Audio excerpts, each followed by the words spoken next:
দীপিকা না, সুহানার মা রানী মুখার্জি। কিং ছবিতে যা হওয়ার কথা ছিল দীপিকার, সেটা এখন রানী মুখার্জির হাতে।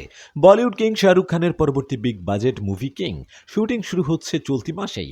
আগে শোনা গিয়েছিল এই ছবিতে শাহরুখের অপোজিটে থাকছেন দীপিকা পাড়ুকোন, আর দীপিকার মেয়ের চরিত্রে থাকবেন সুহানা খান। মানে সুহানা দীপিকার মেয়ে। কিন্তু এখন বলিউডের গোপন সূত্র থেকে মিলছে অন্য খবর। দীপিকা নয়, সুহানার মা হচ্ছেন রানী মুখার্জি। হ্যাঁ, ঠিকই শুনেছেন, রানী মুখার্জি। শাহরুখ আর সুহানার সঙ্গে এক ফ্রেমে মা মেয়ের ইমোশনাল দৃশ্য আর সাসপেন্সে ভরা কিং ছবিতে এক নতুন টুইস্ট আনতে চলেছেন রানী নিজেই।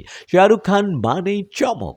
জওয়ান ডাঙ্কির পর এবার কিং, আর এই ছবির জন্য তিনি নাকি রেখেছেন রেকর্ড বাজেট। চুল বাড়িয়ে মুখে দাঁড়িয়ে রেখে একেবারে বাদশাহী লুকে হাজির হচ্ছেন তিনি।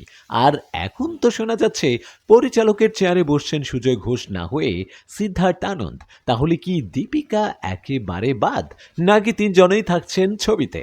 রানী মুখার্জি হবেন আসল মা, দীপিকা হবেন নতুন লাভ ইন্টারেস্ট। এমন চমকে ভরা কিং ছবির আসল রহস্য কি এবার ফাঁস হতে চলেছে, নাকি বলিউডের এই গুঞ্জন শুধুই বিভ্রান্তি ছড়াতে? এই নিয়ে যদি আরো নতুন আপডেট আসে, সেটা একমাত্র পাবেন রিল টক বিডিতেই।